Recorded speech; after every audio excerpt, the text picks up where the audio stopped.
Yes. So let's start with the lecture. Last time in discharge of contract एक type था हमारे लिए discharge में, breach of contract, if you remember.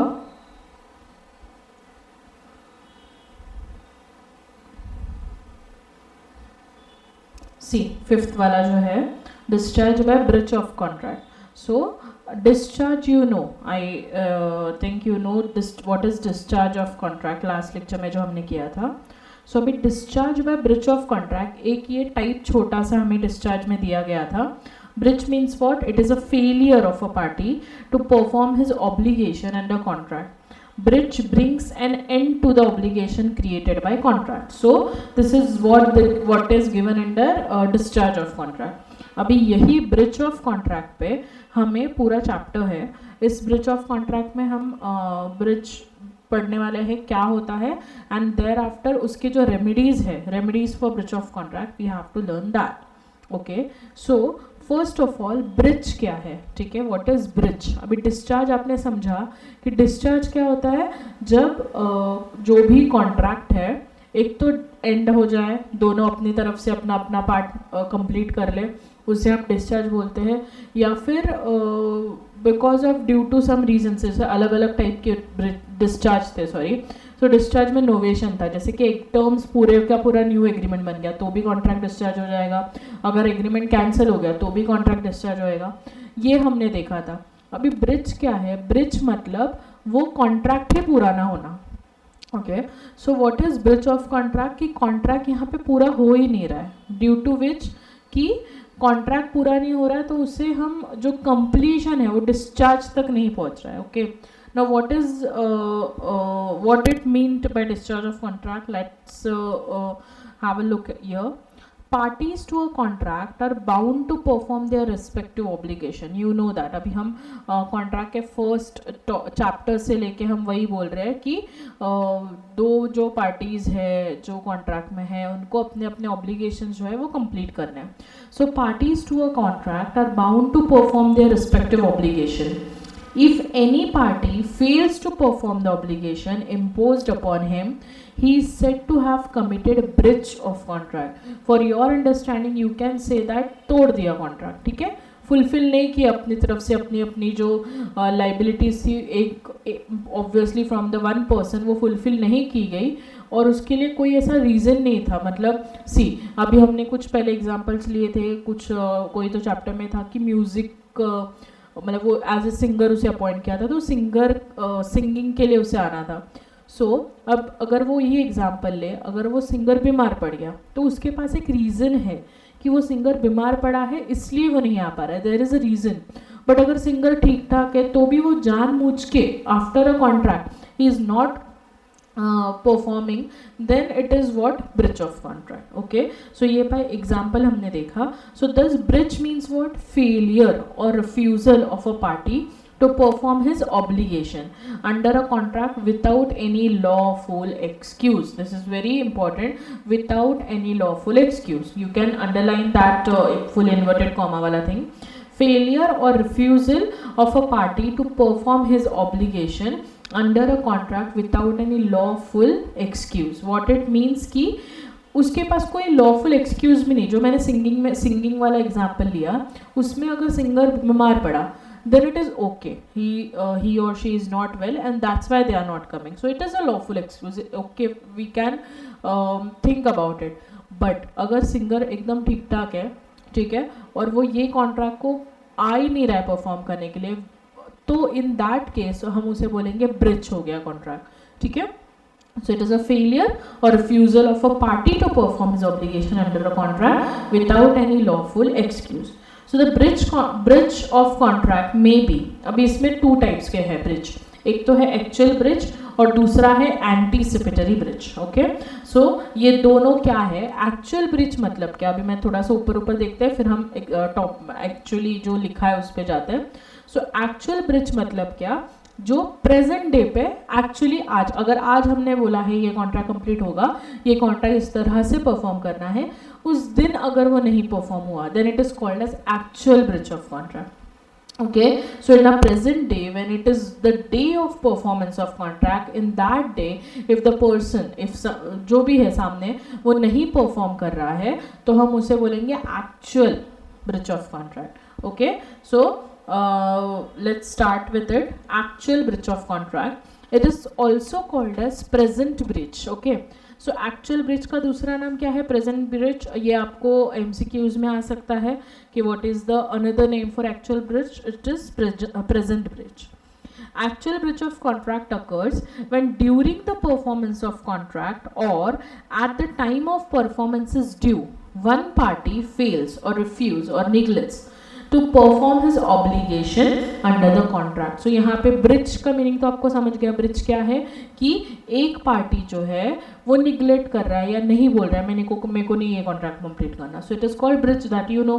So actual क्या हुआ अभी कि परफॉर्मेंस के डे पे जिस दिन वो कंप्लीट होने वाला था कॉन्ट्रैक्ट, जिस दिन उसको ऑब्लिगेशन कंप्लीट करना था, उस दिन उसने क्या किया? रिफ्यूज कर दिया कि I don't want to do this. Okay, actual breach discharge the contract. अभी ब्रिज हो गया, अभी हमने डिस्चार्ज वाला चैप्टर ऑलरेडी किया है. सो अगर ब्रिज हो गया तो कॉन्ट्रैक्ट डिस्चार्ज हो जाएगा obviously. It gives right to aggrieve party. अभी ये एग्रीव पार्टी कौन होते हैं? जिसको इस वजह से प्रॉब्लम हुआ. सो जो हम सिंगर वाला एग्जाम्पल ले रहे थे, अगर सिंगिंग परफॉर्मेंस A और B है, B को A ने बोला है कि भाई मेरे होटल में तो सिंगिंग करने आ जाना ये सैटरडे संडे, ठीक है. अभी ये कॉन्ट्रैक्ट हुआ. अभी A जो है उसने ऑलरेडी जो भी B को बोल के रखा है कि तू सिंगिंग करने ये वीकेंड में आ जाना. B उस दिन में परफॉर्म करने नहीं आता है विदाउट एनी रीज़न. उसके पास कोई एक्सक्यूज़ नहीं है. उसने उसका मन किया कि नहीं जाना है, नहीं गया वो, ठीक है. अब इन दिस केस A जो है, that person will be the aggrieved party. Aggrieve मतलब क्या? क्योंकि B ने परफॉर्म नहीं किया उसके होटल में जाके उस दिन, दैट्स वाई उस प्रॉब्लम किसको हुआ? A को प्रॉब्लम हुआ. सो A को अगर प्रॉब्लम हो रहा है तो A हम ऐसे बोल सकते हैं he is a suffering person, we can say that. So he is a suffering person. तो वो जो सफरिंग पर्सन है उसको हम बोलते हैं एग्रीव पार्टी, जो प्रॉब्लम में आ गया ड्यू टू सामने वाले ने उसको रिफ्यूज कर दिया परफॉर्म करने या कुछ कॉन्ट्रैक्ट का पार्ट निभाने. सो ये जो एग्रीव पार्टी है उसको एक राइट मिलेगा कि तू इस पे केस कर सकता है क्योंकि उसने क्या किया? ब्रिच किया कॉन्ट्रैक्ट को.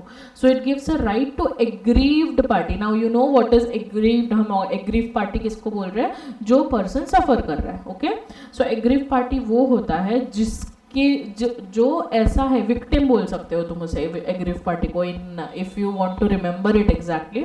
सो एग्रीव पार्टी ऐसा पर्सन है जो बैठा था कि ओके मेरे को वॉट एवर, अब ये सिंगिंग वाला जो हम एग्जाम्पल ले रहे हैं होटल में, सो ही इज ओके कि हाँ आज मैंने ये वीकेंड का तो ये कर दिया और कॉन्ट्रैक्ट हो गया. अभी वो बिकॉज B नहीं परफॉर्म करने आ रहा, that's why that person is suffering. So that aggrieve party we can say. So to अभी ये जो एग्रीव पार्टी है उसे राइट मिलता है कि जो भी उसे डैमेजेस हुए हैं उसको what we can say, what's the time?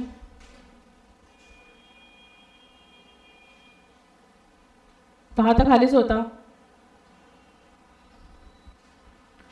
So aggrieve party जो है उससे एक राइट मिलेगा कि he can sue for the damages. Okay, so actual breach discharge the contract, that is the one thing, and it gives a right to aggrieved party to sue the party at fault for damages for breach of contract. Okay, now here A agrees to deliver to B 5 tons of sugar. ठीक है, so A ने agree किया कि B को मैं 5 ton sugar दूंगा on 5th July. Okay, now he fails to do so on 5th July. There is a breach of contract by A. So here यहाँ पे breach of contract किसने किया? A ने किया, उसने शुगर डिलीवर नहीं किया B को. Now यहाँ पे aggrieved party कौन हुआ? B is the aggrieved party. Okay, so this is what actual breach of contract. Now तुमच्यासाठी काय ब्रिच येतं? मला ना प्लीज तुम्ही असं, आपण आता एंडेडला जाणार आहे ना, थोडा असं किती चॅप्टर्स राहिले तुमचे. Be serious guys.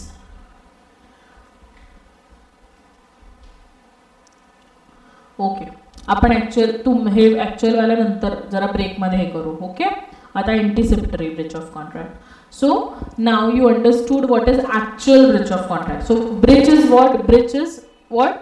कि वो जो भी पार्टी है उसने रिफ्यूज कर दिया परफॉर्म करने के लिए कॉन्ट्रैक्ट का जो भी पार्ट है. सो हम इधर वही सिंगिंग वाला एग्जांपल ले रहे थे लास्ट हमारे कोई तो एक चैप्टर में था कि वो सिंगिंग करने नहीं आया. ठीक है, सो उसके पास कोई रीज़न नहीं है, ही इज़ वेल उसको उसने ऐसे ही बोल दिया कि मुझे नहीं आना सिंगिंग करने. सो दिस इज व्हाट ब्रिज, मतलब जब भी वो आ सकता है उस टाइम पे उसने क्या किया, रिफ्यूज कर दिया. सो एनी फेलियर और रिफ्यूजल उसे हम ब्रिज बोलते हैं. ठीक है, सो ये कॉन्ट्रैक्ट हमने पहले चैप्टर जो डिस्चार्ज वाला जो चैप्टर था उसमें एक टाइप था कि discharge by breach of contract.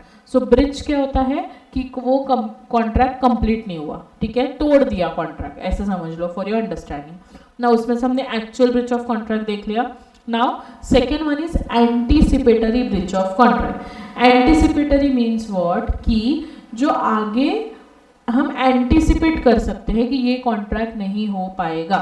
So how, now first of all जैसे एक्चुअल ब्रिच ऑफ कॉन्ट्रैक्ट का अनदर नेम था प्रेजेंट कॉन्ट्रैक्ट, प्रेजेंट ब्रिच करके उसको बोला गया था, वैसे ही एंटीसिपेटरी को एक सेकेंड नाम है that is constructive breach. So it is also called as constructive breach. Anticipatory breach of contract occurs. अब ये एंटीसिपेटरी कैसे होता है, when a party repudiates his liability under the contract before the time of for performance is due. ठीक है, अब ये repudiates means what, कि रिफ्यूज कर दिया कॉन्ट्रैक्ट वो चीज़ परफॉर्म करने के लिए.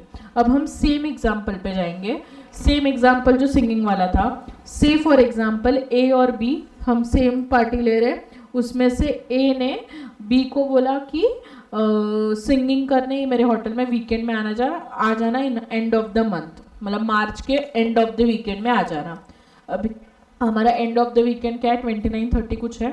ठीक है, तो 29-30 को तू परफॉर्म करने आ जाना. ठीक है, नाउ ये परफॉर्मेंस कब होने वाला है, 29-30 मार्च को. अभी एंटीसिपेटरी ब्रिज मतलब क्या, कॉन्ट्रैक्ट हो गया 1 मार्च को कि इस मंथ के वीकेंड लास्ट वीकेंड में you have to perform in my hotel, this is the contract. अभी ये पर्सन जो बी है उसने अभी 15-16 तारीख को बोल दिया कि नहीं, I am not going to perform on this day. Okay, so this is what, कि कॉन्ट्रैक्ट परफॉर्म करने के पहले ही उसने बोल दिया कि मैं ये इस दिन पे परफॉर्म नहीं करूँगा. That is what anticipatory. ठीक है, सो पहले ही उसने ब्रिज कर दिया, वो दिन पे नहीं, उसके पहले जब ब्रिज होता है तो उसे एंटीसिपेटरी बोलते हैं. Fine, so when a party repudiates his liability under the contract before the time for performance is due, or when the party by his own conduct disable himself from performing the contract. So now A agrees to marry B before agreed date of marriage he marries X. तो A ने B से बोला कि I will marry you, but उसने उसके पहले ही X से marriage कर लिया.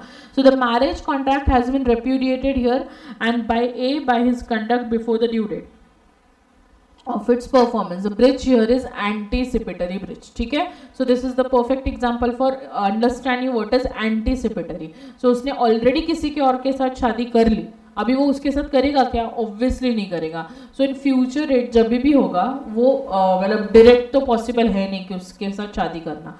सो this is what the example of anticipatory bridge. X enters into contract to supply Y with a certain article on 1st of June. Before 1st June, X informs Y that he will not able to supply the article. The breach committed by X here is an anticipatory breach. So ये same हमारे singing वाले example के जैसा था कि वो perform कब करना था, एंड ऑफ द मंथ में, और उसने अभी 15-16 तारीख को बोल दिया कि I will not perform. So this is what, उसने पहले ही बोल दिया कि मैं नहीं करने वाला. So this is breach of contract. Okay, so this हमने 2 टाइप्स के पहले तो ब्रिच ऑफ कॉन्ट्रैक्ट क्या है देखा, और एक्चुअल ब्रिच क्या होता है एंड एंटीसिपेटरी ब्रिच क्या होता है वो देखा. नाउ अभी ब्रिच हो गया. अभी ये चैप्टर में तुम क्या देखने वाले हो कि ब्रिच ऑफ कॉन्ट्रैक्ट के हमने 2 टाइप्स देखे, उसके बाद उसके कॉन्सिक्वेंसेस और उसके रेमेडीज क्या है. अभी इसमें से हमने देखा एग्रीव पार्टी है, क्योंकि कॉन्ट्रैक्ट तोड़ दिया उस वजह से प्रॉब्लम जिसे हो रहा है उसको कुछ तो रेमेडीज चाहिए ना, तो वो रेमेडीज हम इसमें देखने वाले और इसके कॉन्सिक्वेंसेस क्या होते हैं वो भी देखने वाले. Now what are the consequences of breach of contract. Section 73 So compensation for loss or damages caused by breach of contract. So what are the compensation for loss or damage caused by breach of contract?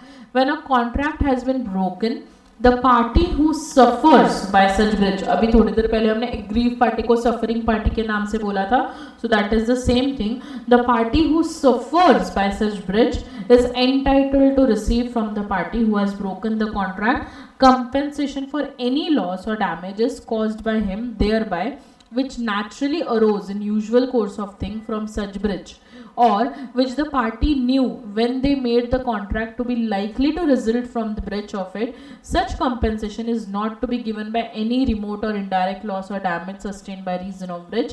Compensation for failure to discharge obligation resembling those created by contract. When an obligation resembling those created by contract has been incurred and has not been discharged, any person injured by failure of discharge is entitled to receive the same compensation in default, and such person has contracted to discharge it had broken his contract. So इतनी कहानी बोलने के बाद यही बोल रहा है कि जो एग्रीव पार्टी है, एग्रीव पार्टी मतलब जो सफरिंग पार्टी है, अभी दोनों में से एक ने डिफॉल्ट किया तो एक सफरिंग पार्टी होगा, उसे हम एग्रीव पार्टी के नाम से जानते हैं, जो वर्ड आपके एक्चुअल वाले इसमें दिया गया है.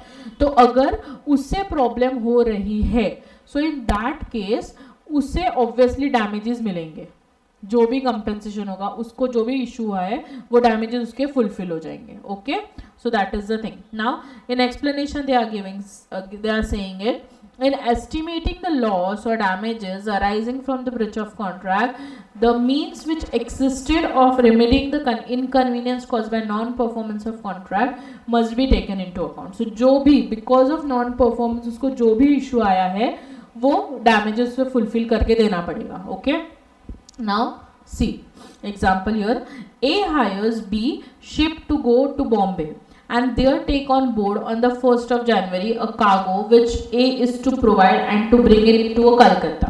The freight to be paid when earned B ship does not go to Bombay, but A has opportunity of procuring suitable convenience for cargo upon terms and as advantageous as those on which he has chartered the ship. A avails himself to those opportunity but is put to trouble and expenses doing so. A is entitled to receive compensation from B in respect of such trouble and expenses. So अभी ये example ठीक है, इन्होंने एक दिया कि ship वगैरह जा रहा था, हम हमारे एग्जाम्पल से समझते हैं. सो सेम हम शिप वाला लेंगे. नाउ ए और बी में कॉन्ट्रैक्ट हुआ था कि ये शिप बॉम्बे के लिए निकलने वाला है विथ सम गुड्स. ठीक है, सो बी के पास कुछ तो शिपमेंट था, से फॉर एग्जांपल कुछ चॉकलेट्स का शिपमेंट था जो उसे पहुंचाना था, ऐसे हम समझ लेते हैं. सो वो उसे पहुंचाना था बॉम्बे. ठीक है, अभी ये शिपमेंट तक ये पर्सन पहुंचा ही नहीं. ठीक है, अभी ये पर्सन नहीं पहुंचने के वजह से जिससे उसने परचेज किया था तो उसको जो भी प्रॉब्लम हुआ, जो अभी ऑब्वियसली अगर वो सेल होते वो चॉकलेट्स तो उसका प्रॉफिट किसको मिलता था, वो पर्सन को. ठीक है, बिकॉज बी टाइम पे नहीं पहुंचा उधर, इस वजह से उससे वो शिपमेंट उसका गया नहीं. ठीक है, और अभी उसके बाद इमीडिएटली अगर उसको शिप भी देखना पड़ा तो भी उसका खर्चा अलग होगा, ये खर्चा अलग था, वो खर्चा अलग होगा. सो दैट्स वाई अभी ये जो प्रॉब्लम हुआ है, ये जो डैमेजेस फेस करने पड़े हैं due to what, due to वो चॉकलेट्स नहीं गया, उसका लॉस होगा, या मे बी उसको कुछ अपॉर्चुनिटी होती उधर सेलिंग की वगैरह, तो उसका जो लॉस है वो कौन कवर करके देगा, बी कवर करके देगा, बिकॉज उसके वजह से वो टाइम पे नहीं पहुंचा. Fine. A, the owner of the boat, contracts with B to take a cargo of jute to Mirzapur for sale at that price, starting on a specified day. The boat, owing to some avoidable cause, does not start on time appointed, when thereby arrival of cargo at Mirzapur is delayed beyond the time when it would have arrived if the boat has sailed according to the contract of that day.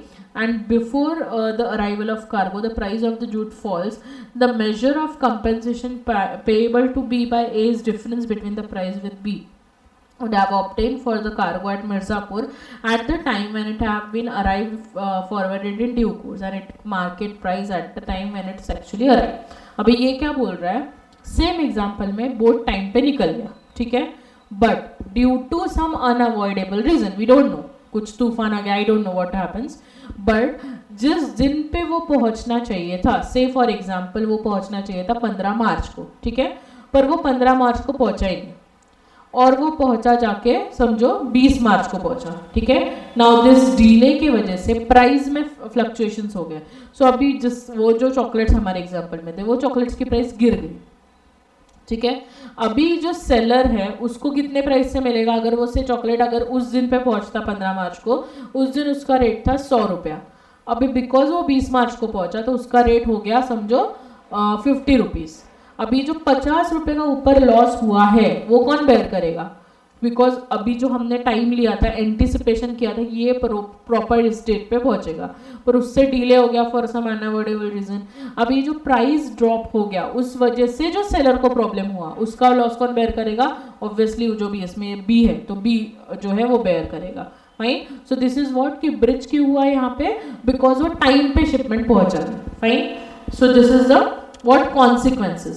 Now compensation for breach of contract when penalty stipulated for. Now अगर आपके contract में, जो contract में पता है अलग अलग covenants होते हैं, सो जब भी तुमने कभी कोई एग्रीमेंट वगैरह देखी है ऐसे ही कुछ रेंट एग्रीमेंट बेसिक कुछ तो देखा होगा। सो एग्रीमेंट्स में अलग अलग हेडिंग्स होते हैं कि ये ऐसा, ये दो पार्टीज है, ऐसा सब अलग अलग होता है, ठीक है। तुम आगे जाके maybe I don't know whether you will learn, मतलब प्रैक्टिकली करोगे कि नहीं, but this what is an agreement, covenants होते हैं अलग अलग। सो वो कोवेनेंट में अगर एक कोवेनेंट है ब्रीच ऑफ कॉन्ट्रैक्ट का से, ठीक है, तो एकदम ऐसे प्रोफेशनल पार्टीज है, दोनों बड़े बड़े कंपनीज है और उन्होंने एक क्लॉज डाला है कोवेनेंट ब्रीच ऑफ कॉन्ट्रैक्ट का। सो उसमें डाला है कि अगर हमारे तरफ से कोई भी एक पार्टी ने अगर कॉन्ट्रैक्ट ब्रीच किया है तो उसे 50,000 रुपीज कंपेंसेशन पे करना पड़ेगा, ठीक है। ये कोवेनेंट डाला। अगर ये कोवेनेंट डाला और किसी ने ब्रीच किया कॉन्ट्रैक्ट और उसका जो लॉस है वो समझो 1,000 रुपये ही हो रहा है, इन दैट केस ऑल्सो उसको कितना पे करना पड़ेगा, 50,000, बिकॉज वो क्लॉज हमने कॉन्ट्रैक्ट में डाल के रखा है, okay. Now see what they are saying, compensation for breach of contract when penalty is stipulated for section 74. When a contract has been broken, if sum is named in the contract as amount to be paid in case of such breach, or if the contract contains any such stipulation by way of penalty, the party complaining of the breach is entitled whether or not actual damages or losses proved to have been caused thereby to receive from the party who have broken the contract reasonable compensation for not exceeding the amount so named as the case may be the penalty stipulated for. So that's वो जो मैंने बोला यही उसने दिया है in explanation. A stipulation for increased interest from the date of default may be stipulation by way of penalty. Exception when any person enters into bail bond, recognized or other instrument of same nature or under provision of any law or under the order of 2 central government or any 3 state government gives any bond of performance for public duty, so public are interested, he shall be liable upon breach of condition. So this explanation की जगह तुम इतना ही याद रखो, whenever compensation जो है मतलब उधर अगर proper covenant दिया गया है, in that case you have to pay that amount, ठीक है। So a person who enters into contract with the government does not necessary thereby undertake any public duty और promise to do an act with the public और interested. So ये जो ऊपर का explanation दिया है वो गवर्नमेंट वाला केस दिया है, सो वो एक एक्सेप्शन टाइप दिया है उन्होंने। Now a contract with B to pay B ₹1,000 if he fails to pay 500 on given day, A fails to pay 500 on that day, B is entitled to recover A such compensation not exceeding 1,000. समझा। अभी क्या deal था उनका, 500 नहीं दिया तो 1,000 दूंगा, 500 नहीं दिया तो अभी उसको 500 नहीं उसको 1,000 देना पड़ेगा, fine. Now A contracts with B that if A practices as a surgeon within Calcutta, he will pay 5,000. A practices as a surgeon in Calcutta, B is entitled to such compensation not exceeding 5,000. So जो contract में stipulate किया गया है वो he or she have to pay. Fine.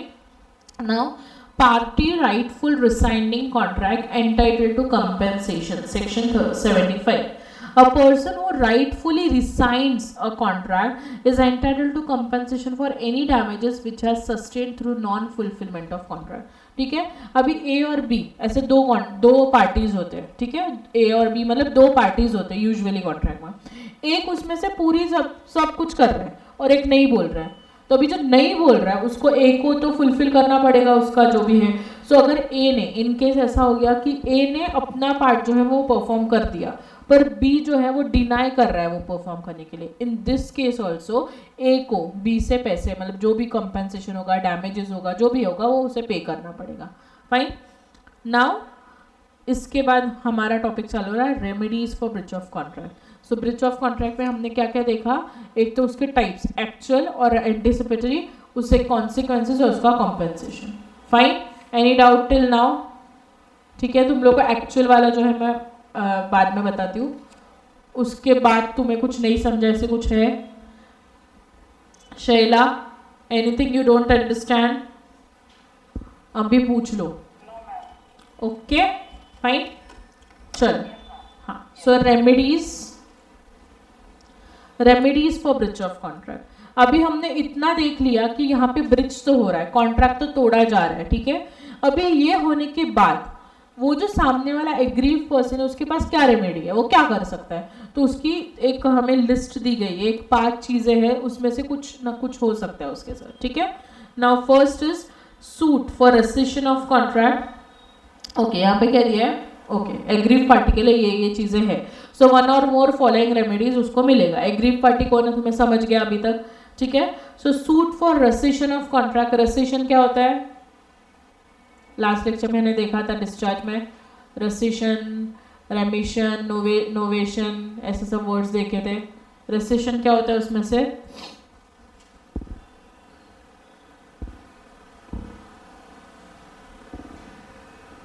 लिहिलंय का book मध्ये? What is rescission?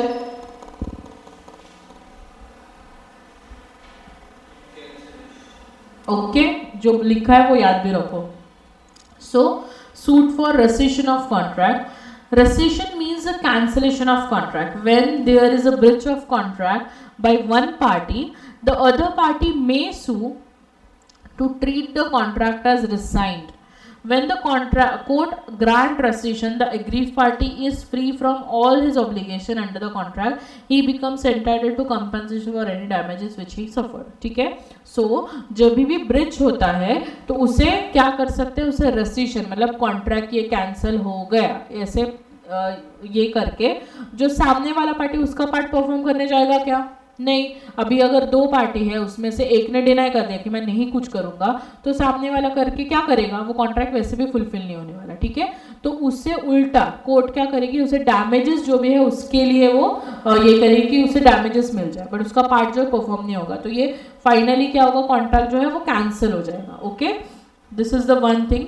X promised to deliver a book on 5th January and Y agrees to pay it price on receipt of the book. ठीक है, अभी ये क्या है? Give and take है, बुक ले और पैसा दो। X fails to deliver the book, no valid reason. Y repudiate and may refuse to pay the price. Obviously book नहीं मिला तो पैसे देंगे क्या? नहीं देंगे, तो वो क्या ये कॉन्ट्रैक्ट क्या हो गया? कैंसिल हो जाएगा। Fine. Suit for damages. Now this is first one is rescission of the contract. तो क्या किया? केस करने के बाद डैमेजेस के लिए उसने किया और कैंसिल हो गया contract. Now suit for damages, remedy by way of damages is most common remedy available to injured party. ठीक है, सो डैमेजेस वाला जो है चीज ये हर जो भी ब्रिज जिसको भी हुआ है प्रॉब्लम उसको सबको मिलता है। When a contract is breached, the injured party मतलब again aggrieved party is entitled to file a suit for damages. Damages are monetary compensation allowed to injured party by the court for loss or injury suffered by him. The fundamental principle underlying damages is not punishment but compensation. इसमें कुछ jail bill होने नहीं वाला है, इस contract है और वो फुलफिल नहीं हुआ तो उसमें जो भी उसको कॉम्पेंसेशन है, जैसे अभी कहा कि 500 देने बोला था पर नहीं दिया तो 1000, तो वो जो 1000 है वो कॉम्पेंसेशन हो गया। सो मॉनेटरी टर्म्स में जो भी कुछ डिसाइड हुआ रहेगा that they have to pay. Okay, then suit upon quantum meruit. Quantum meruit मतलब क्या? So quantum merit means as much as is merited और as much as earned. For example हमने बोला कि चॉकलेट वाला एग्जाम्पल ले लो, फिर से शिप वाले पे आ जाओ। सो उसको शिप टाइम पे नहीं पहुंचने के वजह से उसको 50 रुपीज़ का लॉस हुआ।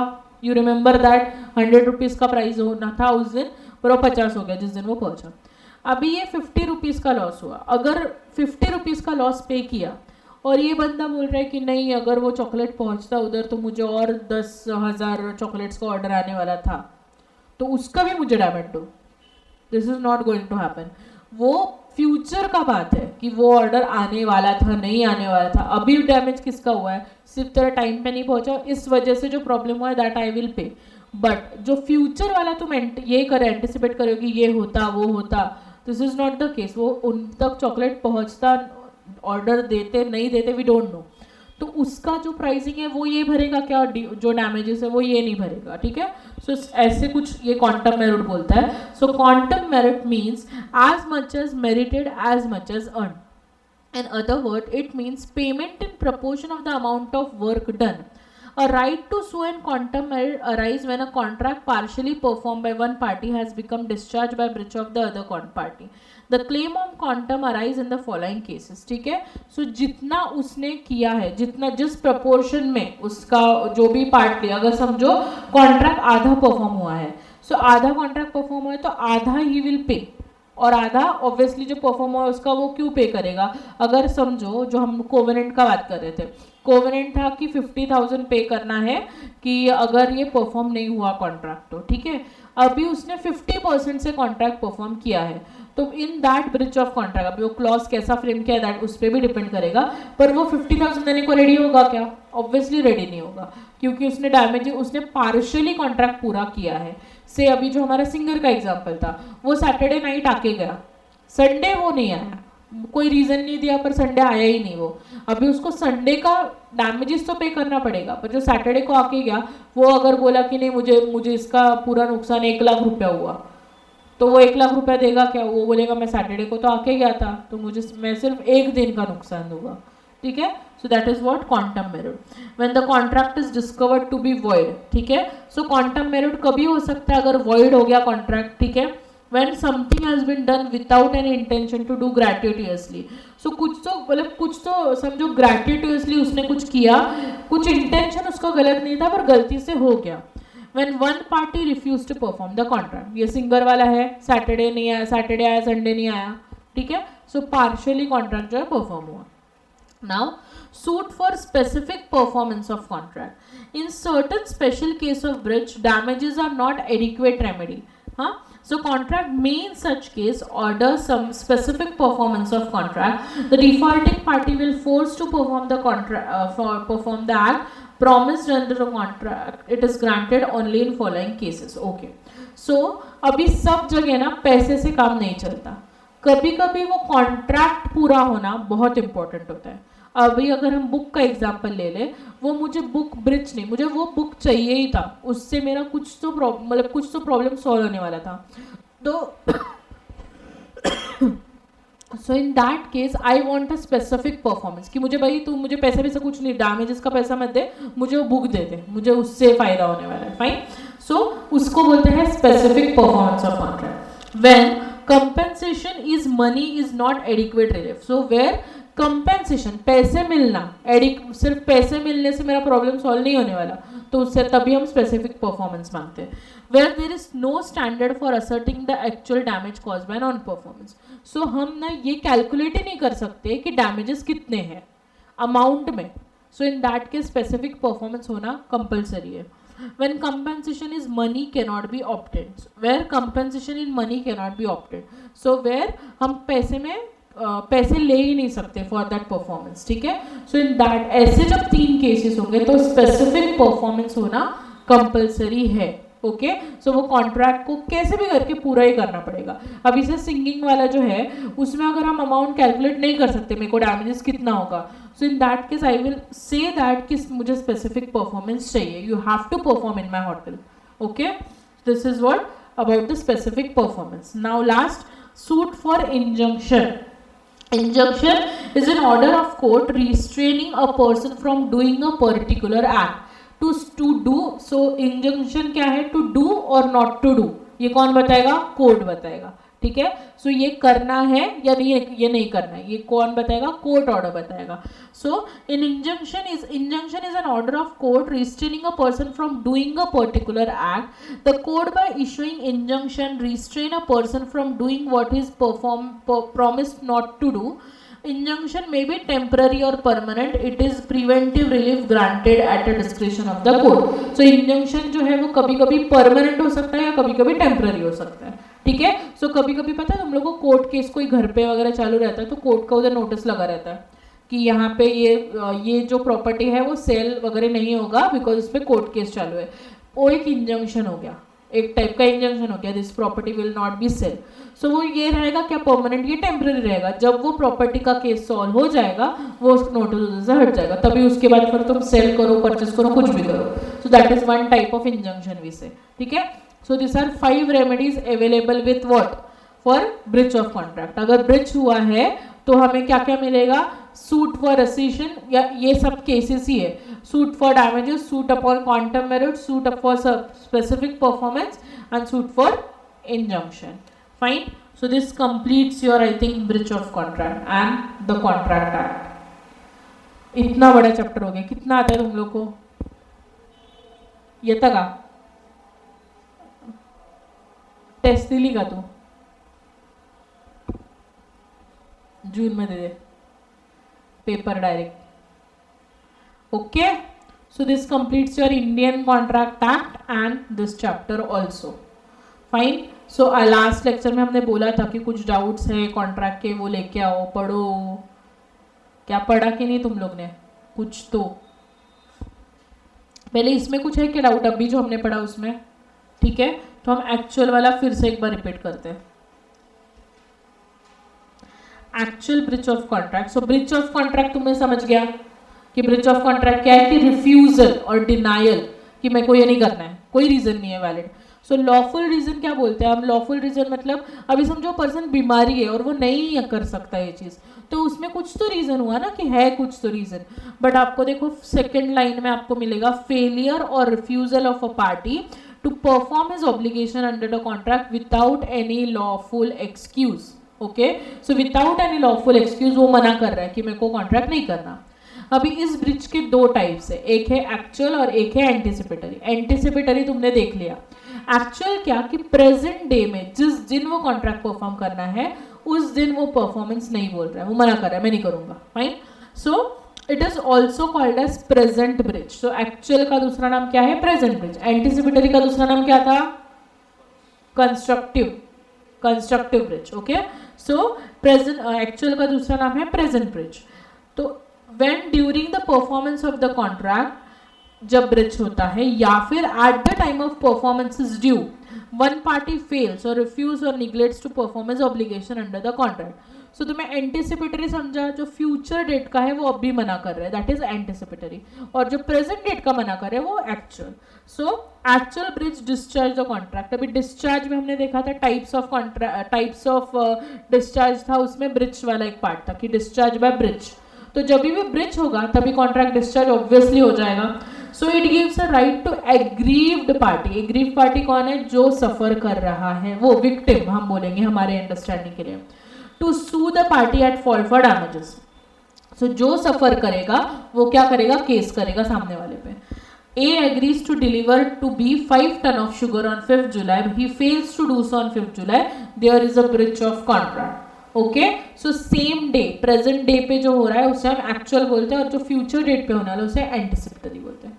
Fine, understood. So this is what about the types of breach of contract, उसके कॉन्सिक्वेंसेस, उसका कंपेंसेशन फॉर ब्रिच। कंपेंसेशन वाला क्या पार्ट है? जब आपके कॉन्ट्रैक्ट में लिखा हुआ है अलग से तो वो देना पड़ेगा। और the last one is remedies, ठीक है। और उसके बीच में पार्शियली कुछ ये था, पार्शियली राइटफुल रिसाइनिंग कॉन्ट्रैक्ट। ओके, अभी इसमें से कुछ पढ़ो जरा, कुछ नहीं समझा पूछ लो फटाफट।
येस बोला.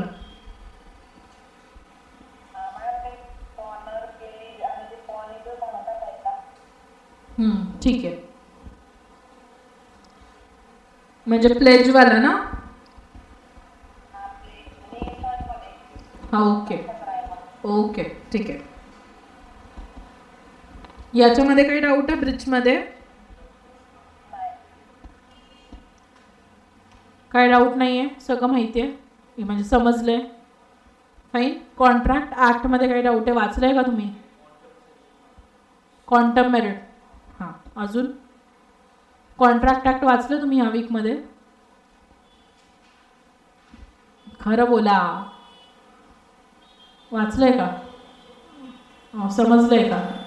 ठीक आहे. आपण ते प्लेजवाला कंटिन्यू एक हे क्वांटम मेरिट आणि प्लेजवाला आपण एक्सप्लेन करूया आणि मग थोडी एक्सरसाइज घेऊन मग सेल ऑफ गुड्सवर जाऊया. फाईन. आता त्या एक्सरसाइजमध्ये ना मी त्या दिवशी टिक नाही केलं, सो जे झालं ते मला सांगा नंतर. Okay. Quantum merit. So the quantum merit means as much as it is merited or as much as earned. In other words, it means payment in proportion of the amount of work done. A right to sue on quantum merit arises when a contract partially performed by one party has become discharged by breach of other party. The claim of quantum arises in following cases. So, say for example, समझो ऐसा हो गया, जो हमारा नेपाल वाला example था वो ले लें यहाँ पे. तो मैं ट्रेडिंग कर रही थी नेपाल कंट्री के साथ. अभी अचानक ड्यू टू गवर्नमेंट, ये गवर्नमेंट कुछ इसके ऑब्लिगेशन की वजह से वो कॉन्ट्रैक्ट वॉइड हो गया. ठीक है. सो अभी ये जो फर्स्ट केस है when the contract is discovered to be void, तो जब ये डिस्कवर्ड वॉइड हुआ एट दैट टाइम वो कॉन्ट्रैक्ट वहाँ पे बंद हो गया. ठीक है. अभी इन दिस केस ये जो सूट अपॉन क्वांटम मेरिट है तो पार्शियली वो कॉन्ट्रैक्ट फुलफिल हुआ है. अभी ऊपर जो भी कॉन्ट्रैक्ट बचा था, जो भी कुछ गुड्स आने जाने थे, ठीक है, वो गवर्नमेंट वाला केस था. वो छोड़ के अगर हम दूसरा कोई वॉइड वाला एग्जांपल ले लें तो जो पार्शियली परफॉर्म हुआ था कॉन्ट्रैक्ट, तो उसके ऊपर का जो भी कंपेंसेशन है जो देना पड़ेगा उसके लिए हम यहाँ पे केस का बात कर रहे हैं. ठीक है. So when something has been second वाला, when something has been done without any intention to do so gratuitously. So performance जो हुआ ग्रेट्युइटियसली हमने एक चैप्टर में देखा था, ग्रेट्युइटियसली जब मिस रिप्रेजेंटेशन वाले चैप्टर में आई थिंक. सो ग्रेट्युइटियसली वो चीज़ कर दी. ठीक है. पार्शियली वो परफॉर्म हो गया. अभी उसके बाद जो भी वो परफॉर्मेंस नहीं होने की वजह से जो भी डैमेजेस हो रहे दैट पर्सन हैव टू पे, जो भी एग्रीव पार्टी को पे करना पड़ेगा. And third, when one party refuse to perform the contract, so अगर परफॉर्म रिफ्यूज कर दिया तो इन दैट केस तो पे करना ही पड़ेगा. Fine. So this quantum merit basically ये बात कर रहे हैं कि पार्शियली अगर कॉन्ट्रैक्ट पूरा हुआ है और पार्शियली नहीं हुआ है तो जो हुआ है उसका छोड़ के जो बाकी है उसका डैमेजेस पे करना पड़ेगा. Fine. Okay. This is quantum merit. और प्लेज का मैं रिपीट करती हूँ इन शॉर्ट. कौन सा चैप्टर बताओ मुझे प्लेज वाला?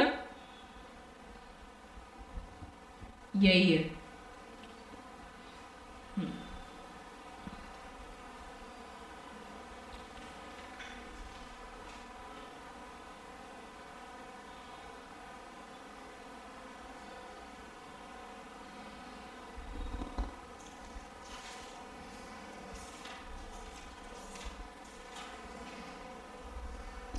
सो प्लेज क्या? प्लेज स्टार्ट होता है बेलमेंट से. ठीक है. सो बेलमेंट मतलब अगर मैंने मेरे गुड्स किसी के पास रखे हुए हैं, ठीक है, तो हम उसे बेलमेंट बोलते हैं. ठीक है. अभी ये बेलमेंट अगर प्लेज मतलब हम उसके लिए हमने वर्ड यूज़ किया था, अगर मॉर्गेज जैसे हम प्लेज को यूज़ वर्ड कर सकते हैं. ठीक है. सो मैंने किसी से कुछ पैसे लिए और वो पैसे के बदले मैंने गुड्स को रखा उसके पास. तो जब गुड्स हम देते हैं, गिरवी रखते हैं, फॉर योर बेटर अंडरस्टैंडिंग, गिरवी रखते हैं, मॉर्गेज रखते हैं, तो उससे हम वर्ड यूज़ करते हैं प्लेज. ठीक है. सो बेलमेंट में जब प्लेज आता है तो वो प्लेज वाला कॉन्ट्रैक्ट बन जाता है. Fine. So this is again ये एक स्पेशल कॉन्ट्रैक्ट है. सो यहाँ पे क्या कौन कौन पार्टी होते हैं? जैसे बेलमेंट में बेलर और बेली होता है, वैसे प्लेज में पॉनर और पॉनी। पॉनर जो है वो ओनर ऑफ द गुड्स होता है, ठीक है, जो गुड्स पॉनी के पास रखता है, और पॉनी जो है वो क्या करता है, वो गुड्स क्या करता है अपने पास रख के वो पॉनर को जो भी पैसे देता है। फाइन। सो उसने क्या किया, प्लेज में क्या कॉन्ट्रैक्ट हुआ कि मैंने बोला कि मैं काशीनाथ के पास गुड्स रख रही हूँ, काशीनाथ मुझे 10,000 रुपये दे रहा है। Fine, this is the basic pledge का कॉन्ट्रैक्ट। ओके, अभी ये जो प्लेज का कॉन्ट्रैक्ट है इसके क्या क्या एसेंशियल पॉइंट्स है। सो यहाँ पे there shall be bailment for security against payment और performance of the promise. So यहाँ पे गुड्स मैंने रखे, this is the one thing essential. Subject matter of pledges goods, इसमें गुड्स होना चाहिए, ठीक है, गुडविल वगैरह ये सब जो हम इनटैंजिबल चीज नहीं, गुड्स होना चाहिए। Goods pledge for shall be in existence, okay, this is the one thing, and there shall be delivery of goods from pledger to pledgee। so जो भी प्लेजर प्लेजी भी एक अनदर नाम हो गया पॉनर पॉनी जैसा, ठीक है। सो मैंने गुड्स इसके हाथ में दिए तभी ये कॉन्ट्रैक्ट कंप्लीट होगा, ठीक है। तो मैंने सिर्फ बोला कि मैं देखो गुड्स देती हूँ तो मुझे 10,000 दे, उसने 10,000 रुपये दिए बट मैंने गुड्स नहीं डिलीवर किए, so that will not conduct your pledge वाला कॉन्ट्रैक्ट। ओके, तो उसके बाद हमने इसमें देखा था कि पॉनर के क्या क्या राइट्स है, तो वो पॉनी के क्या क्या राइट्स है। तो इसमें पॉनी के राइट्स में इन्होंने क्या क्या बोला है कि वो प्लेज के गुड्स रिटेन करके रखेगा जब तक मैं उसे पैसे वापस नहीं दे रही, this is the one thing. Then retention for subsequent date, ये जो हमने बात की थी कि अभी मैंने 10,000 रुपये लिए, ठीक है, अभी एक 5 दिन बाद मैं फिर से उसके पास गई और मैंने बोला कि मुझे 5,000 और दे, ठीक है। अभी 5,000 और लेने के बाद मैं उसे ये नहीं बोल रही कि मेरे गुड्स जो है, मैंने उसको क्या बोला कि जब मैं 10,000 रीपे कर दूंगी तभी मेरे गुड्स मेरे को छुड़वा के दे देना, ये 5,000 मुझे ऐसे ही दे। सो दिस इज व्हाट कि सब्सिक्वेंट गुड्स के लिए उसका राइट तभी बनेगा जब मैंने स्पेसिफिकली कुछ बोला नहीं है। अगर मैंने स्पेसिफिकली उसे बोला है कि मुझे वो 10,000 रिटर्न दे देना व्हेन आई विल पे 10,000 नहीं, गुड्स रिटर्न दे देना व्हेन आई विल पे 10,000, तो वो उसे कंप्लीट तभी करना पड़ेगा। अगर मैंने नहीं बोला होगा इन दैट केस वो जो 5,000 है वो भी वो गुड्स को अटैच हो जाएंगे। सो मैं जब 15,000 पे करूंगी at that time he will return the goods. Okay, so ये जो सब्सिक्वेंट डेट हुआ उसका भी उसे ऑब्वियसली उसका भी वो गुड्स रख देगा। Then right to a extraordinary expenses incurred, अभी वो गुड्स के लिए कुछ तो उसे एक्स्ट्राऑर्डिनरी खर्चा हुआ। अभी समझो उसका गुड्स इतना, मेरा गुड्स इतना है कि उसको वेयर हाउस खरीदना पड़ा, उसकी इधर जगह नहीं है, सो वेयर हाउस का खर्चा जो हुआ तो वो तो वो किससे वो वसूल करेगा, वो मेरे से, obviously I am the goods का ओनर। फिर right where pawnor makes default, so pawnor ने डिफॉल्ट किया तो क्या होगा, so the pawnor makes default in payment of debt और performance stipulated time of promise in respect of which goods were pledged, the pawnee may bring to the suit against the pawnor. So ये case में वो case कर सकता है, retain the goods pledged as a collateral security और ही मे sell the thing pledged on given the pawners reasonable notice। okay, so ये सब चीजें जो है वो इसमें इंक्लूड हो जाएंगे। these are the rights given to whom, to the pawnee। now duties of pawnee, अभी उसको क्या क्या करना है, अभी जैसे उसको राइट्स मिले हैं उसको ड्यूटीज भी मिले हैं कि गुड्स की देखभाल करनी है, कोई भी अनऑथराइज चीज़ें अनऑथराइज यूज़ नहीं करना है, मतलब वो खुद के गुड्स के साथ अगर उसने मेरे गुड्स मिक्स कर दिए तो वो अनऑथराइज यूज़ हो जाएगा, ठीक है, दोनों का क्वालिटी वगैरह अलग अलग हो सकता है।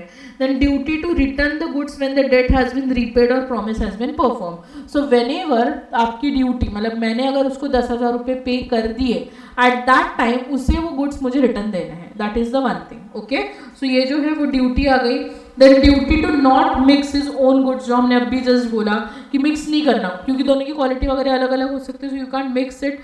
Duty not to have any act which is inconsistent with the term of pledge and duty return accretion to the goods, जो हमने कुछ गाय का वगैरह एग्जाम्पल लिया था, तो गाय गुड करके रखी थी मैंने और उसको बेबी हो गया, so that I will take गाय विद द बेबी क्योंकि वो मेरा गुड था। Okay fine, so this is the duty of what, pawnee. फिर उसके बाद राइट ऑफ पॉनर क्या है, so bailor of the goods pawnor has all the rights of bailor, ठीक है। सो बेलर के पास जो राइट है, क्योंकि बेलमेंट के बाद ये प्लेज बना है ना, तो वो सेम राइट्स पॉनर के पास होंगे। And for enforcement of pawnee duties right to redeem, if a time is stipulated for payment of the debt or performance of the promise for which the pledge is made and the pawner make default in payment of debt or performance, तो यहाँ पे उसका right दिया था ना कि अगर default किया तो क्या क्या कर सकता है, केस कर सकता है, वो गुड्स बेच सकता है, वो गुड्स बेचने के पहले उसे नोटिस भेजेगा कि बाबा मैं तेरे गुड्स बेच रहा हूँ, तू मुझे पैसे नहीं दे रहा है। तो ये सब जो उसके ड्यूटी, उसके जो राइट्स है वो इसके ड्यूटीज बन जाएंगे। बट ऑब्वियस एक का जो राइट होता है वो दूसरे का ड्यूटी होता है। Fine. And then pledge by non owner, ये कंसेप्ट हमने एंड में देखा था प्लेज में, कि अगर नॉन ओनर है सो एक्ट मतलब ये क्या बोल रहा है कि अगर वो नॉन ओनर है बट वो अगर अपने मतलब डिफॉल्टिंग के, फ्रॉड के अकॉर्डिंग नहीं, अपने अच्छे विचारों से, जनरोसिटी से अगर वो सेल क्या कर रहा है, प्लेज कर रहा है goods, so it is okay. This is for commercial transaction. ठीक है। सो लाइक एजेंट है मेरा, उसने मेरे गुड्स प्लेज किए, सो उसने क्यों किए, because for my what business के लिए किए, और उसने अच्छे विचारों से किए, उसने फ्रॉड के भाव से नहीं किए। So in that case pledge by non owner is okay. Okay. और मर्केंटाइल एजेंट वही प्लेज बाय मर्केंटाइल एजेंट, जो अभी मैंने एजेंट का एग्जाम्पल है वो भी उसमें इंक्लूड हो जाएगा। Fine. I think this understands की प्लेज क्या है। शैला, अजून काही डाऊट आहे याच्यामध्ये प्लेजमध्ये? ओके ठीक है। तुम लोग को कुछ है दूसरा इंडियन कॉन्ट्रैक्ट एक्ट में डाउट?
कशामध्ये विचारतोय तुम्ही एक्झाम्पल? जे 100 रुपीज़ वाला होता है 50 रुपीज़ ते वाला ना? हाँ। सो इन दैट केस प्रॉब्लम किसकी वजह से हुआ? शिपमेंट लेट पहुंचा। ठीक है।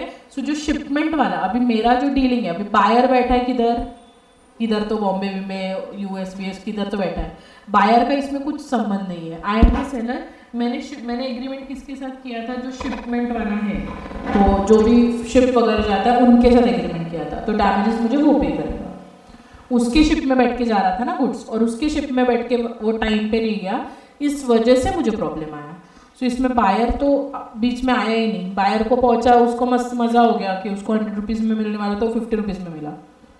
So that is the thing. Okay ठीक है। एक बार थोड़ा सा एक्सरसाइज देख ले क्या, तो तुम लोग का थोड़ा रिविजन हो जाएगा, और might be if you have some doubts you will understood. काय अभ्यास चालू आहे का नाही? हाँ चलो फर्स्ट, अभी इसमें से उस दिन जो हुए थे मुझे बता देना हो गया करके।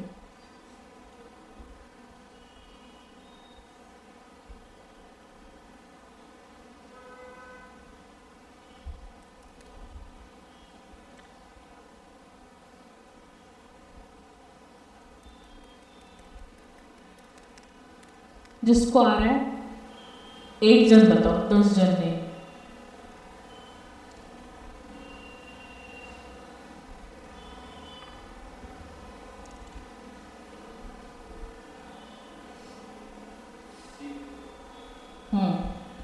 करेक्ट। अभी इमीडिएटली आंसर नहीं करेगा, अभी मेरे को अभी दूसरे आंसर करेंगे। ओके, थोड़ी देर बाद तो करना। सेकेंड वन,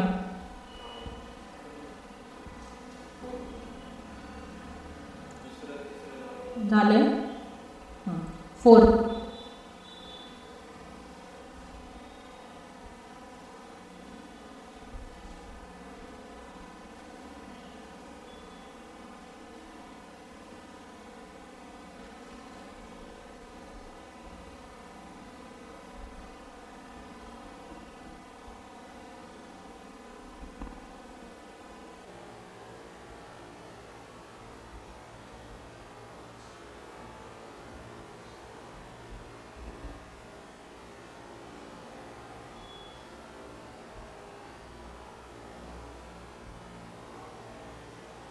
काय नंबर काय?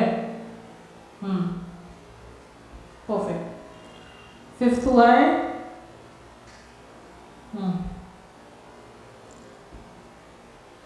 B,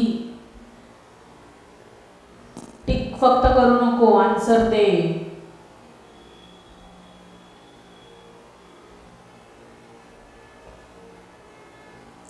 An offer does not lapse if the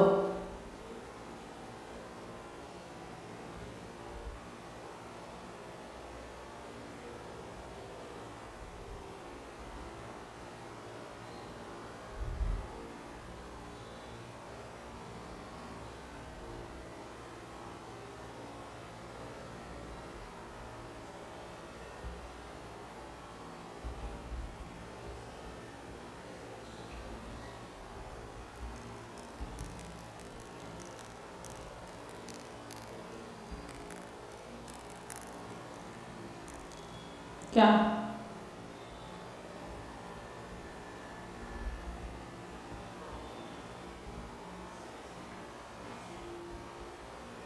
तुक्का मारा क्या? कौन कौन बोला? सी, तुक्का मारा?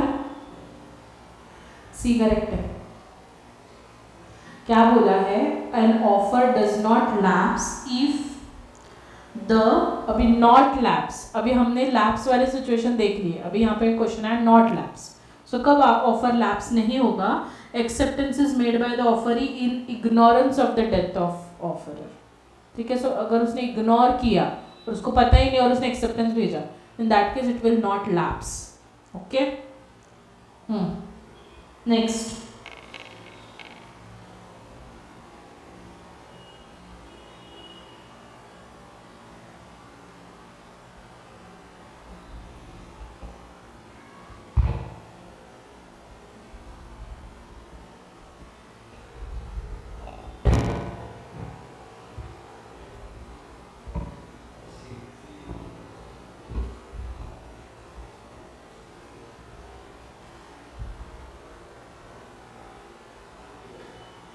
सेवेंथ हो गया, फिर 8 भी हुआ है।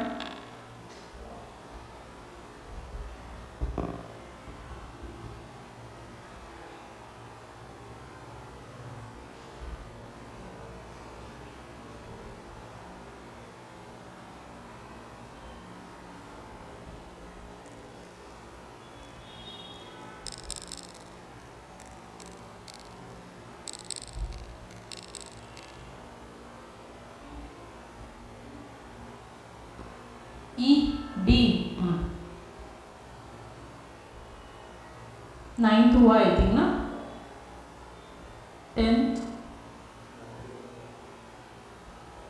10th पर जा रहा है।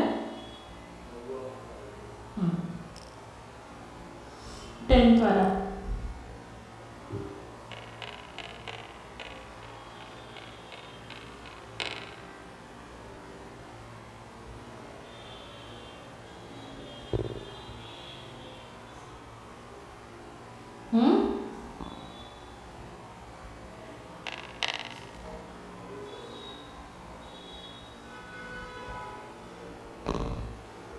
शैला आन्सर करा, आन्सर करा.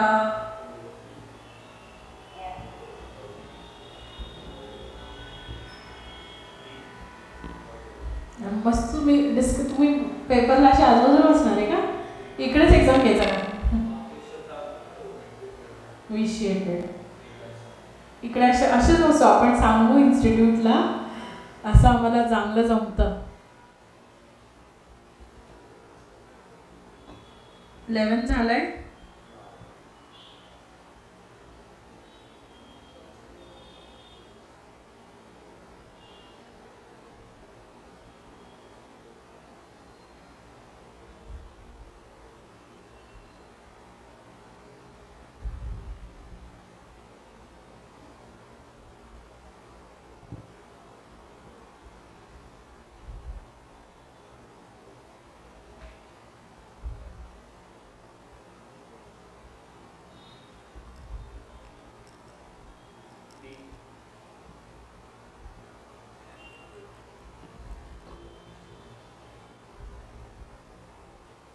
मिस्टेक को कैसे तुम बोल रहे हो? Fraud. Which of the amount अब अमाउंट टू फ्रॉड है ना question. 1 is okay. Active perform.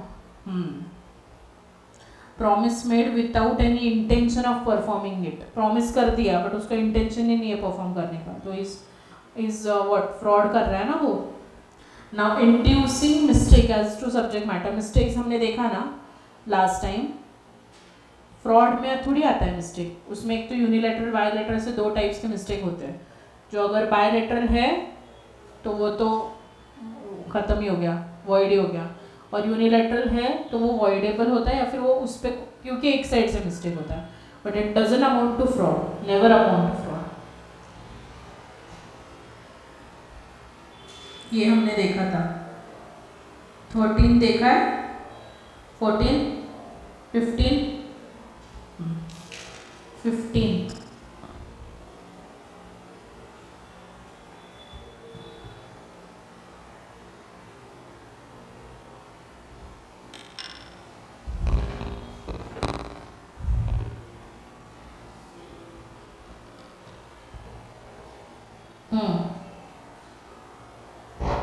सी.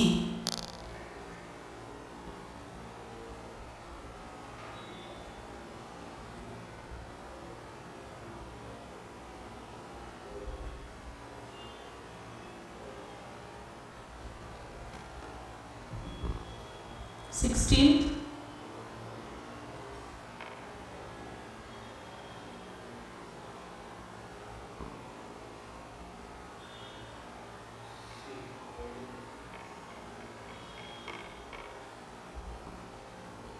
परत क्वेश्चन वाचा.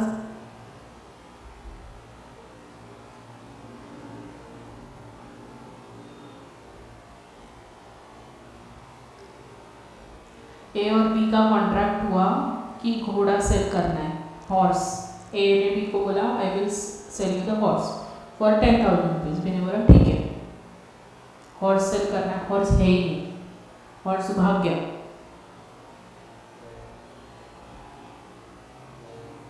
क्या? हाँ, इट्स वॉइड. वो सब्जेक्ट मैटर बचा क्या? सब्जेक्ट मैटर जिस वाटतंय पण आहे का, म्हणजे ज्या दिवशी तो ए आणि बी जेव्हा ए घेऊन येणार, हॉर्सला घ्यायला जाणार, तेव्हा हॉर्सच नाही आहे तिथे. म्हणजे जो सब्जेक्ट मॅटर आहे, हॉर्स मेलाच, तर मग कुठून आणणार? म्हणजे जो सब्जेक्ट वॉइडेबल कधी असतं, जेव्हा जो कॉन्ट्रॅक्ट जो आहे तो कोणाच्या तरी एकाच्या ह्याच्यामुळे, म्हणजे कोअर्शन झालं, ह्या गोष्टीमुळे एकाला प्रॉब्लेम होतो, तेव्हा तो दुसरा डिसाईड करतो हे कॉन्ट्रॅक्ट करायचं की नाही, तेव्हा वॉइडेबल असतं. पण वॉइड आता सब्जेक्ट मॅटरच नाही आहे ना, तो कॉन्ट्रॅक्ट परफॉर्म होऊ शकतो का? जर तो हॉर्सच राहिला नाही तर कॉन्ट्रॅक्ट कोणाशी करणार, कशाबद्दल करणार? सो म्हणून तो वॉइड आहे. ओके. 17 झाले. 18.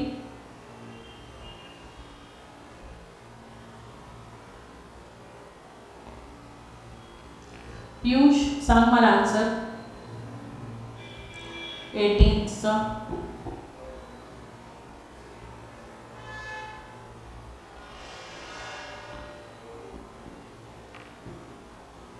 ठीक है, समझा void क्यों है? When both the parties to an agreement are under mistake as to a matter of fact essential to an agreement. अब भी मैंने जिस बोला ना बायलेटरल है तो void हो जाएगा. फाइन,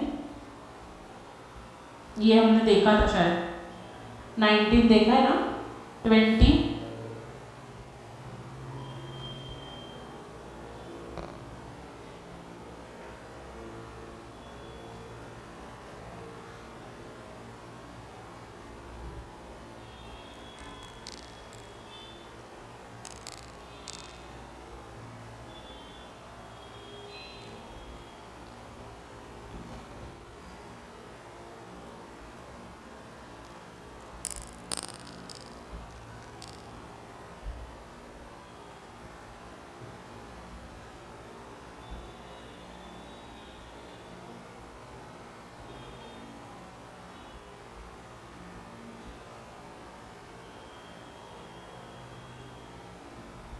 काय अंडू इन्फ्लुएन्स काय असतं? हां, जो डॉमिनंट पोझिशनवर असतो तो अंडू इन्फ्लुएन्स करू शकतो. लाईक आता मी इकडे लेक्चरमध्ये आणि मी ऑब्व्हियसली मी अशा पोझिशनला आहे, आय विल टेल यू की तुम्ही उद्यापासून लेक्चर नका अटेंड करू आणि मला 10,000 रुपये. I can tell that. Okay, so this is what undue influence घेतला गेला आहे डॉमिनंट पर्सननी. So what is the correct with this example? तुम्हाला काय वाटतंय?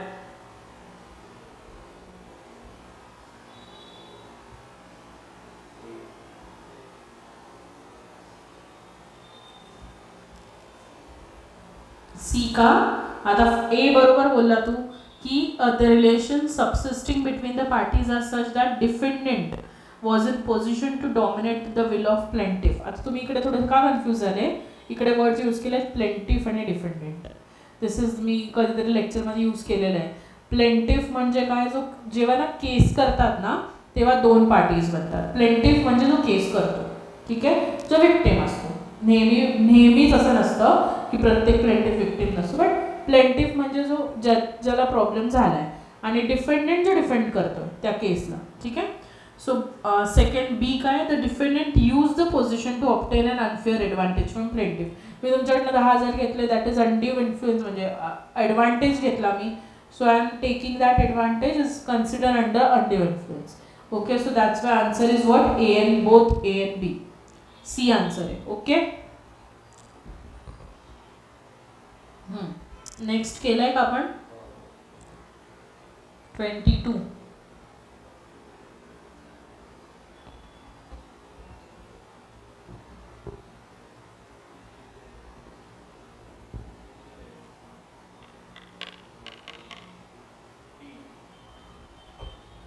फक्त इलिगल का? इलिगल पण, इमॉरल पण आणि agreement oppose to public policy सगळं येणार त्याच्यात, ऑल ऑफ दिस. सो तुम्ही जेव्हा पण आन्सर करताना तुम्हाला अशा क्वेश्चन्स, तुम्हाला माहिती आहे ना तिकडे सर्कल असणार आहे आणि तुम्हाला ते कलर करायचं आहे सर्कलला, दॅट यू नो तुमचा क्वेश्चन पेपर कसा असेल. सो तुम्हाला तिकडे सर्कल्स असणार आणि त्या सर्कलला करायचं आहे, बरोबर. तुम्ही क्वेश्चन बघितला, अरे हा राईट आहे, अरे जरा क्वेश्चन वाचा. आता तू इलिगल बोलला ते करेक्ट होतं, पण ॲक्च्युअल आन्सर डी होतं, कारण की इलिगल, इमॉरल आणि ते अपोज टू पब्लिक पॉलिसी तिन्ही त्याचे आन्सर्स आहेत, म्हणून आन्सर डी आहे. कळलं का? So be careful whenever you are reading the question. Read पूर्ण करा, तुम्हाला काय ऑप्शन्स आहे बघा आणि मग टिक करा. घाई गडबड आपल्याला कुठंच पळायचं नाही आहे.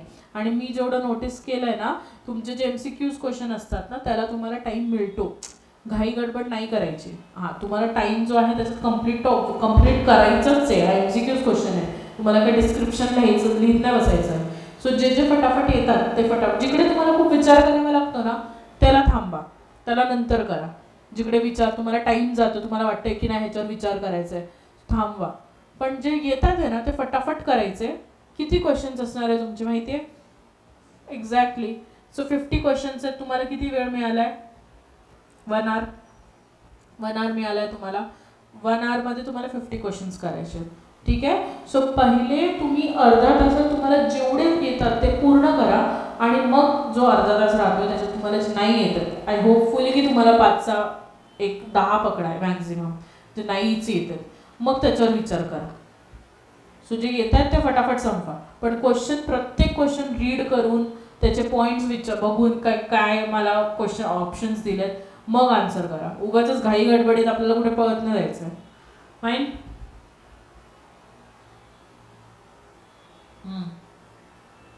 हे तर मी काय येईल का 23 ओके येईल का नाही येणार. The exception to the rule that an agreement is an ऑप्शनच असे दिलेत तुम्हाला, काय नाही येणार.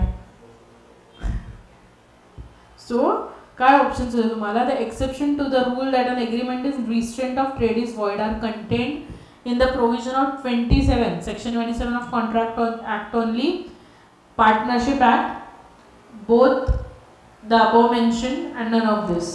So most chances 27 चे असणार. जेव्हा तुम्हाला सेक्शनवर असं क्वेश्चन येतं तेव्हा तुम्ही आन्सर करू शकता. हां, आय कॅन एक्सपेक्ट दॅट की जर तुम्हाला 3-4 वेगवेगळे इंडियन कॉन्ट्रॅक्ट ॲक्टचे क्वेश्चन दिले सेक्शन्स तर थोडं कन्फ्युजन होऊ शकतं जर तुम्ही नाही तुम्हाला लक्षात येतं. ओके.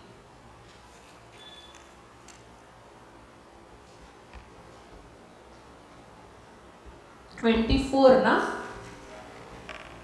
24 झाले. 25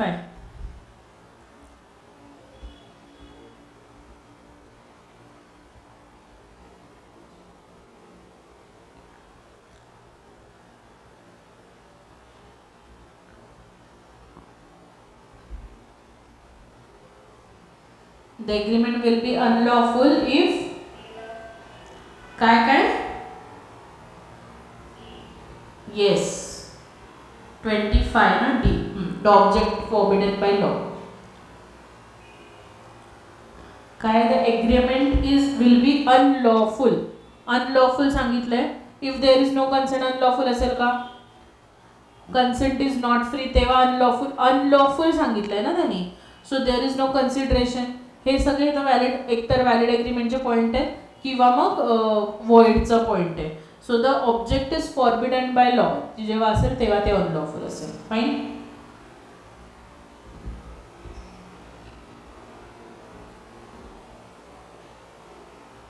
वेजरिंग एग्रीमेंट आपण कुठल्या तरी एका टॉपिकमध्ये फक्त एक छोटा पार्ट होता वेजरिंगचा, नाही लक्षात येतं मी सांगते.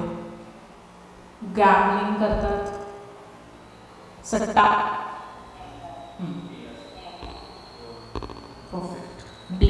Okay. 27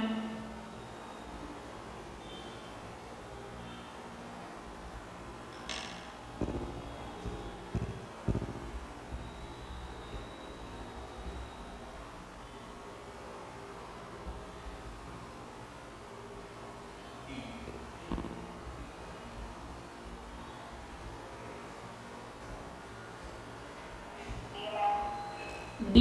Yes, correct.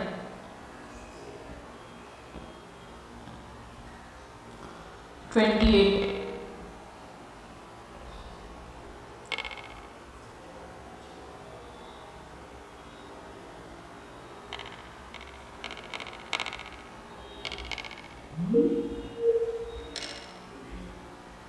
Contract of insurance. तो कुठला कॉन्ट्रॅक्ट आहे कॉन्ट्रॅक्ट ऑफ इन्शुरन्स हे काय आलं.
हे एक्सरसाइज कंटिन्यू करूया, तो पण मे बी नेट चालू होईल. 28 ना, 29.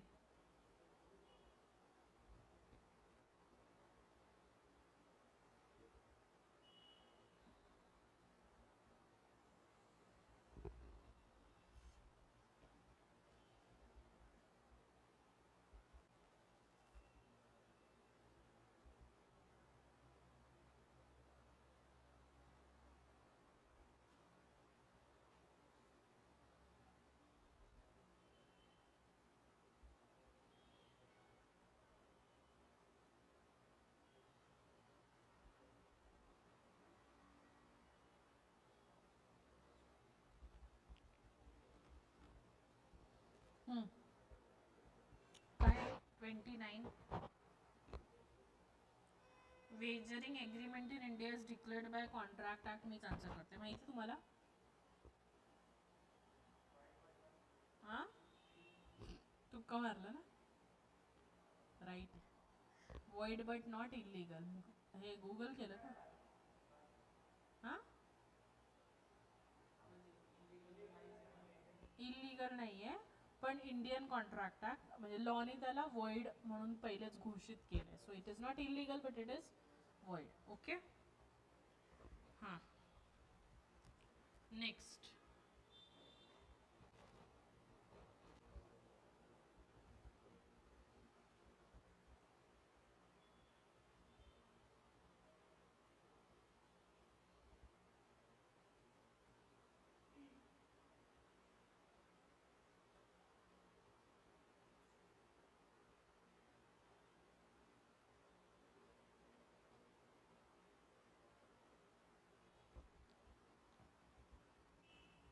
थर्टी बोलली ना मी.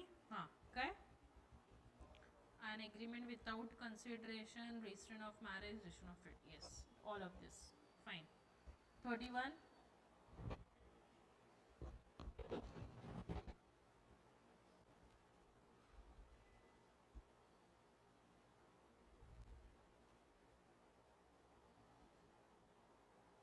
An agreement which restrict a person's freedom to marry or to marry any person of his choice is against public policy and is सी ना.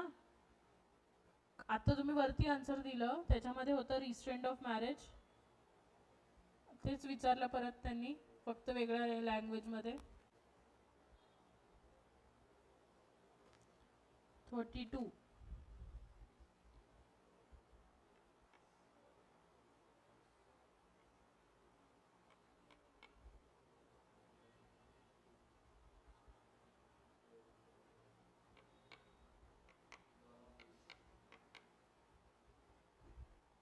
Why none of this? नाही, bridge कुठं झालं रे? म्हणजे आज नवीन टॉपिक वाचलाय तर काय नवीन आन्सर द्यायचं. ए व्हॅलिड. का व्हॅलिड आहे? सी. An agreement for service under which an employee agrees that he will serve a particular employer for a certain duration and that he will not serve anybody else during that period. It is valid. Fine. ही जे त्याचे terms आहेत ते त्यांनी agree केले की मी तेवढा म्हणजे जेव्हा तुझ्या ऑफिसमध्ये आहे तेव्हा मी तिकडेच राहीन, दुसरीकडे नाही जाणार. That is valid. ठीक आहे. गुगल वगैरे काय चाललंय का तुमचं? नाही ना. ओके. नेक्स्ट 33.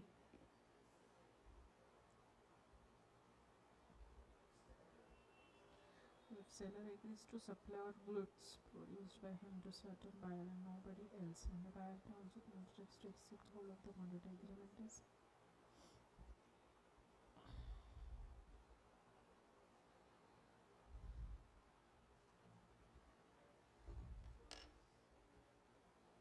काय आन्सर आहे तुमचं? ते आन्सर आहे का?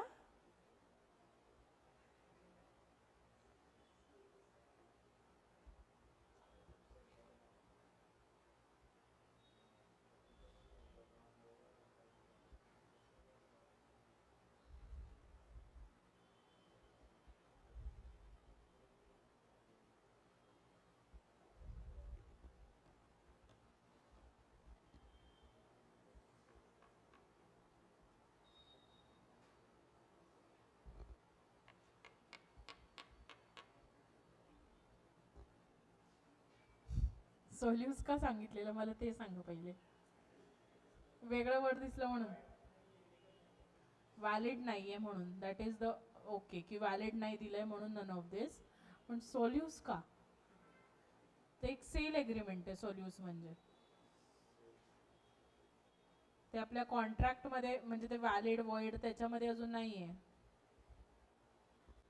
आय कॅन म्हणजे आय कॅन से दॅट सोल्यूज पण असायला पाहिजे होतं. काय दिलंय तुमचं 33? हॅलो हां ओके हां तसं मी एक्सरसाइजच घेते. चालेल चालेल ठीक आहे. हां हे बुकमधलंच आहे. मी मेसेज केला आहे ग्रुपवर टाकलं आहे मी. हां हां हां मग मी नेक्स्ट टॉपिक चालू नाही करत असं करते. ओके ठीक आहे हां. सो आज आपण इंडियन कॉन्ट्रॅक्ट ॲक्टमध्येच आहे. उद्या आपण सेल ऑफ गुड्स